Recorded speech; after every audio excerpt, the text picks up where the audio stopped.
Good evening. Welcome, graduating students, families, guests. Tonight we gather together to celebrate some of our most spectacular class members. Our students who identify as being first generation or low income college students. Tonight is especially meaningful because this is the first time as a university we've asked students to disclose these identities for the purpose solely of celebrating them and their commencement weekend.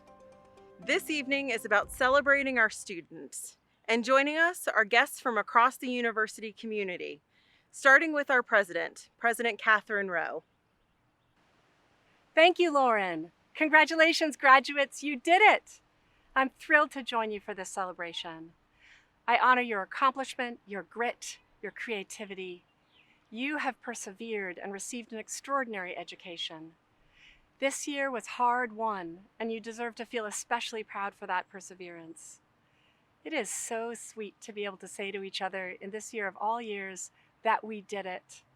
I know that word "we" is very important to each of you because you have fans and supporters who've cheered you across this finish line.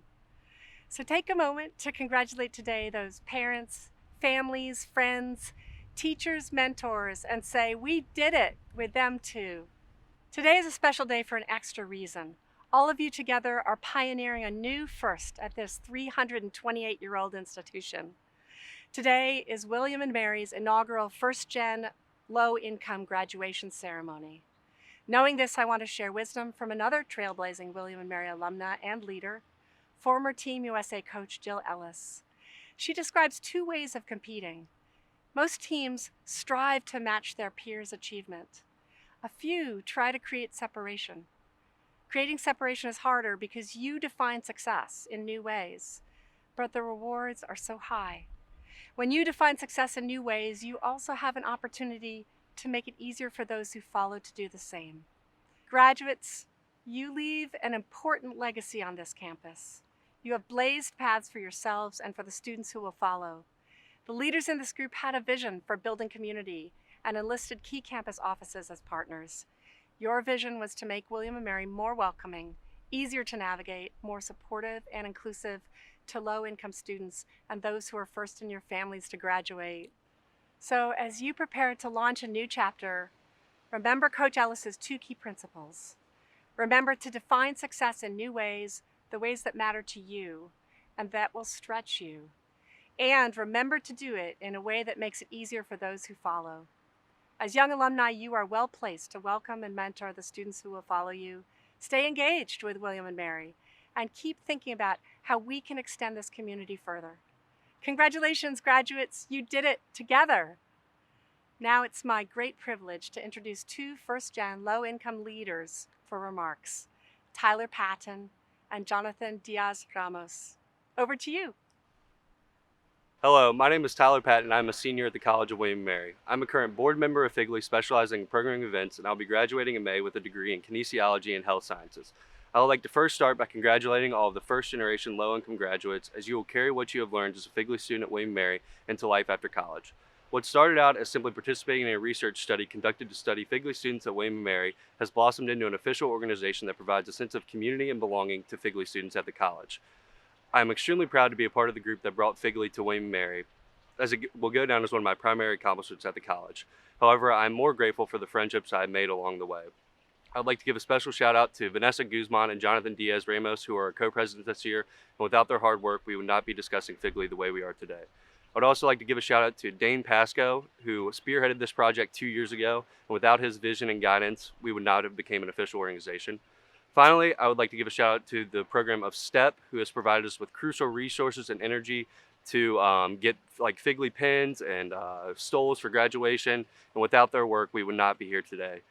And finally, a shout out goes out to our other two board members, Orly Estrada and Jordan Shields, who will become the co-presidents next year, as I cannot wait to see more growth in the FGLI community, and FGLI is in good hands. Thank you. Hello everyone, my name is Jonathan, and I'm the co-president for first-gen and/or low-income students at William & Mary. First, I'd like to congratulate you. You've had to figure out so much on your own and with little guidance. Just to give you some perspective, 1/3 of first-generation students drop out of college after 3 years, compared to 14% of their peers, whose parents have earned a degree. Just 11% of low-income first-generation students earn their degree within 6 years. I'm speaking to every single one of you, the ones who have successfully earned a degree. Let me remind you one more time. You're the first in your family to go to college. You now have the platform to accomplish your professional and personal goals.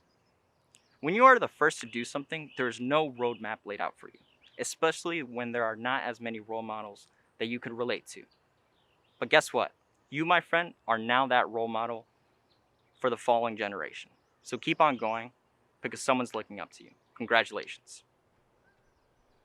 I'm always so impressed by our William & Mary students. Congratulations on your impending graduation.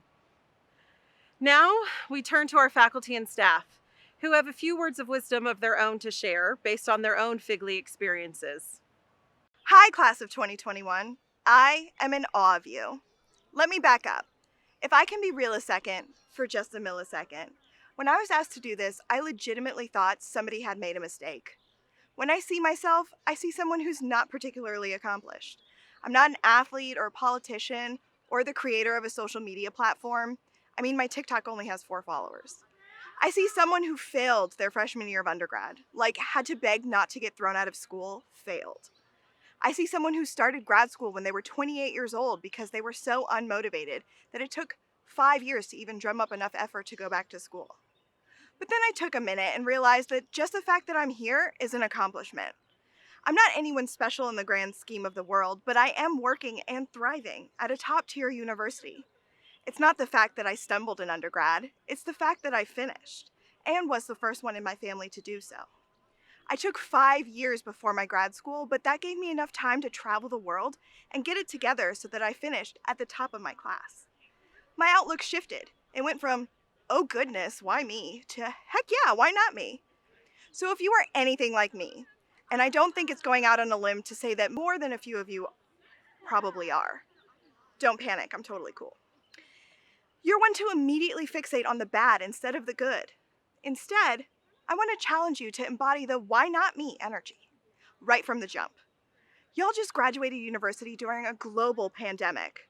So once again, I state, I'm in awe of you. When I look back to my college graduation, the only thing I recall is wanting something I could take with me, some nugget that could live and grow in my brain as I continued on with my life. So I went ahead and asked the smartest people I know about the one piece of practical advice they wish they had received after graduating college. And now, I'm going to share the cheat codes with you. Here's the top 8 in no particular order. Number 1, wear sunscreen. And I'm talking to every single person who's listening right now. 35, 45, and 55-year-old you is going to thank you, I promise. Number 2, paying your dues does not include staying someplace that treats you like garbage. Number 3, trash cans and throw rugs are more expensive than you think they are. Budget accordingly. Number 4, don't compare yourself to others. Your journey is your own. Enjoy your post-grad life without panicking that you're not where you're supposed to be. That timeline in your head is fake. Tell it to hush. Number 5, don't put your life on hold while you're reaching your goals. Take every opportunity you have the bandwidth for, while still honoring your boundaries and needs. You can learn a lot in unexpected places. Number 6, be willing to move away from your dream location for a great opportunity. Landing a dream job in your dream area usually only happens on TV. In actuality, your dream job can be located in Potsdam, New York, or any other small town USA. Have fun and embrace the unknown. Number 7, your dreams can change, and that's okay. Stop freaking out that you're not using your degree yet. Number 8, remember to rest and celebrate your accomplishments instead of only worrying about what's next. You can take a beat. I promise it'll be okay. Congratulations, class of 2021. You did it! Greetings and salutations on this wonderful day. Congratulations on your well-deserved accomplishment. I'm Professor Kim Smith, currently serving as the Senior Associate Dean for Faculty and Academic Affairs at William & Mary's Mason School of Business. Sounds pretty pompous, doesn't it? Well, everyone here has a story, and I'll tell you a bit of mine. I grew up in a little town in West Virginia, the daughter of a single mother who worked too hard and could never get ahead.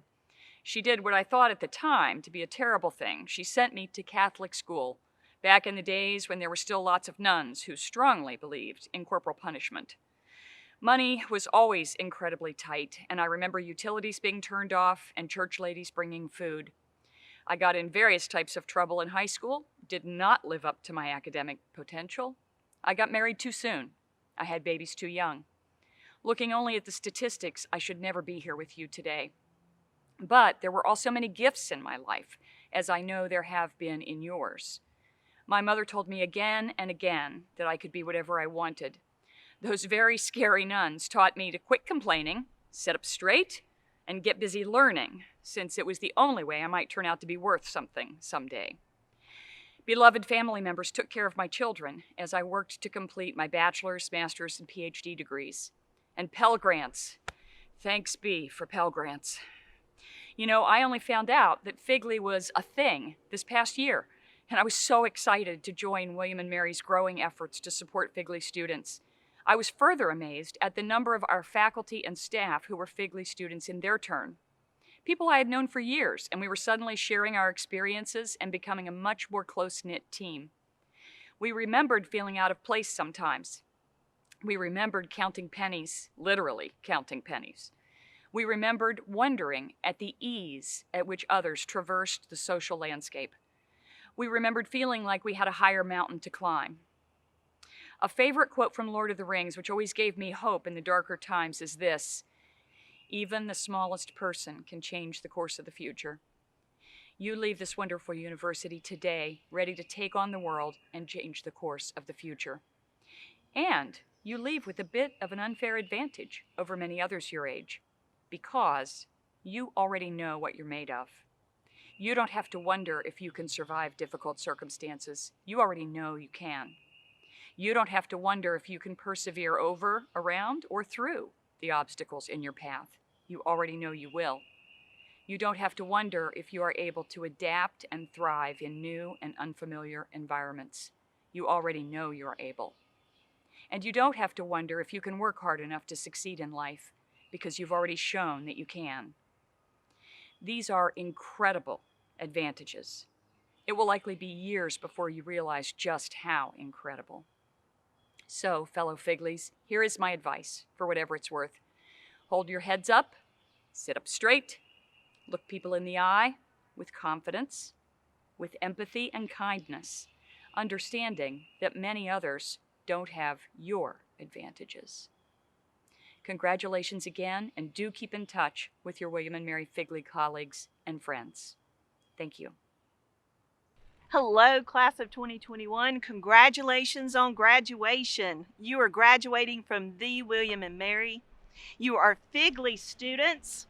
You have survived much of a global pandemic, and most of you are part of Generation Z. All of these things are part of your identity, and I'm so glad that you're going to carry that forth with you as you go on your journey. I'm Tanya Nations. I work in the Cohen Career Center. I'm so honored to be here, and I appreciate your allowing me to share time with you today. As I was preparing for this talk, I was watching a period drama that was set in the 1920s. And as I was watching it, I thought, you know, these young people in this movie could really be my great-grandparents. And I was fortunate enough to know both sets of my great-grandparents, two sets of my great-grandparents, and one in particular that was very, very poor. They had 3 daughters, and the third became my grandmother. Her name was Marguerite. Now, Marguerite graduated high school after the Great Depression, and she asked her dad if she could become a nurse. He said, absolutely not. You will see men naked. That was his reason. So she didn't. She thought, well, I could become a teacher. I could become a postmistress for the United States Postal Service. Those were the two options, you know, for a girl like her in that part of Mississippi. Instead, she joined the United States Coast Guard in World War II. And her dreams weren't realized. Her dream of becoming a nurse wasn't realized until 50 years later, when I had the good fortune of watching her walk across the stage to receive her pin. She had completed a certificate program as an LPN. She became a nurse, and she worked for a couple of years, and she was in her 60s. So That story is about perseverance, regardless of where these decisions come from, these values that are somehow placed upon you. You can persevere regardless and make your dreams come true. And my second story brings me to a young man named Hunter. I met Hunter while I was helping him prepare for med school interviews at another institution. Hunter discovered the love of running when he was in high school and joined the track team in college. But at the end of that first year, while he was on this path, his mother called and said, "Son, your father has lost his job. Now, I don't want you to worry. We will do everything we can to make sure you can stay in college." And Hunter was first generation. She also said, "Hunter, I don't want you to get a job. Please keep doing what you're doing. Focus on your studies." Well, Hunter ignored that advice. He got a job at a local restaurant serving pizza.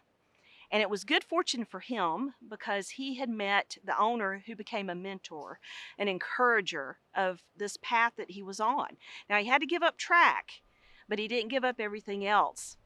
A couple of years later, Hunter took the MCAT, made an outstanding score, called his parents up and said, "Mom, Dad, this is what I made." They could tell by the excitement in his voice that it was really good. And they said that to him. They said, "Hunter, we don't truly understand this, but we can tell that it's a big deal." And it was. Hunter had told me this story while we were preparing for his med school interview, and he went on to get acceptance into an MD program. And while he was at the interview, he also got an offer to do their dual degree program and get his PhD. So that story should let you know that encouragers, even outside your family, are of great help, and they're people that you should collect and adopt as you're on your journey. I'd like to end by telling you that perseverance and encouragers in your life are a must-have. If you're first generation, low income, I hope that these identities stay with you, teach you lessons that you can pass along to others. I want to thank you again for allowing me this time with you, and I wish you a hearty congratulations on your graduation. Thank you. Now we are proud to present the 2021 FGLI graduates. Michaela Applebaum.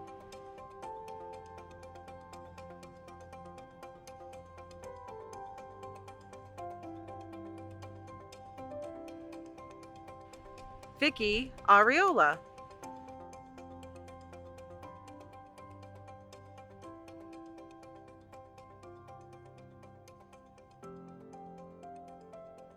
Oscar Berlanga.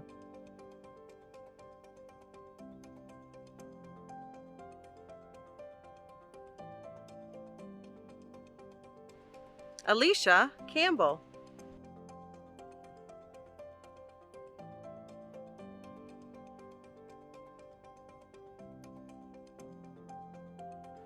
Sophia Corona Morseman.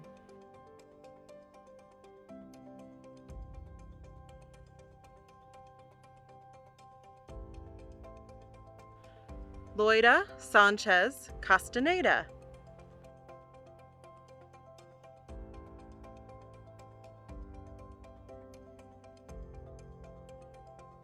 Celeste Chalkley.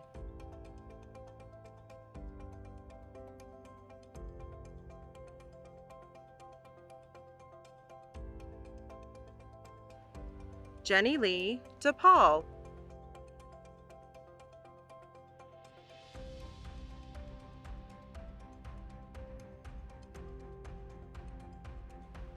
Elizabeth Doe.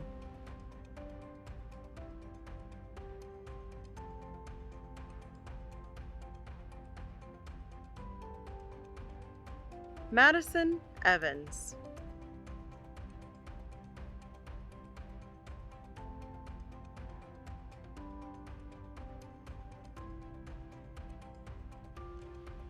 Brittany Fernandez.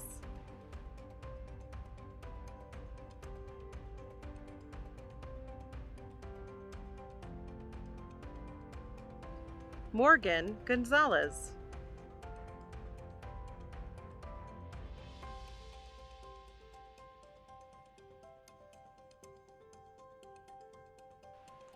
Jordan Greenway.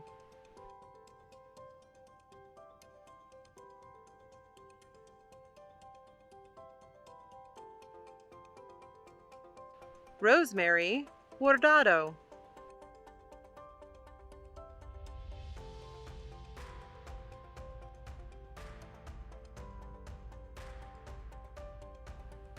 Tiffany Jones.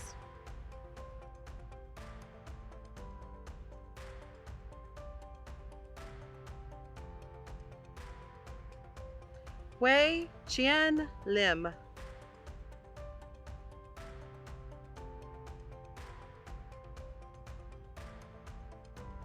Sarah Martinez.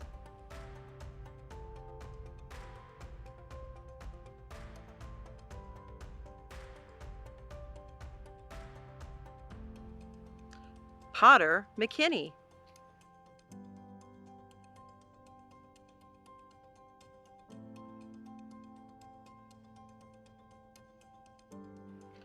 Miso Park.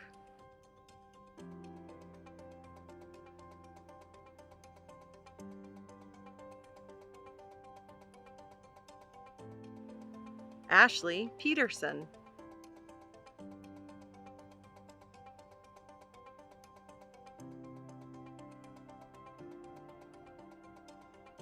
Taryn Pizzella Brown.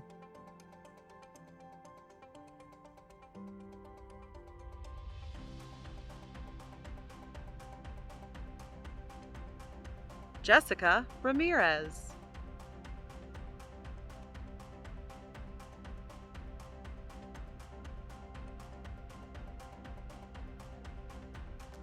Randall Riffle.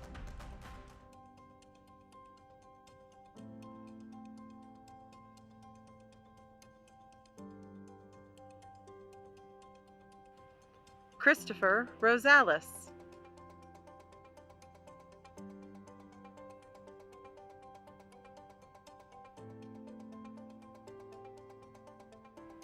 Chelsea Scott.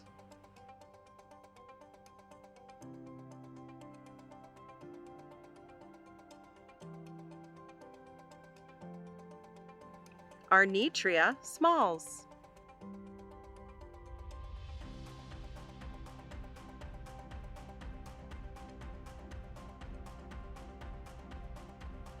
Nicholas Surdell.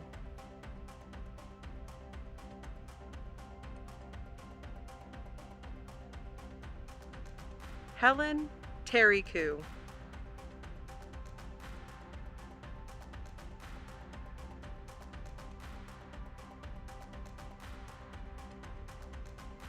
Kyle Vasquez.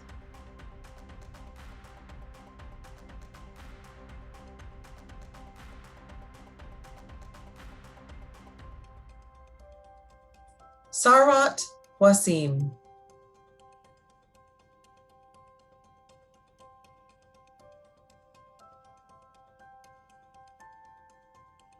Jose Sarate.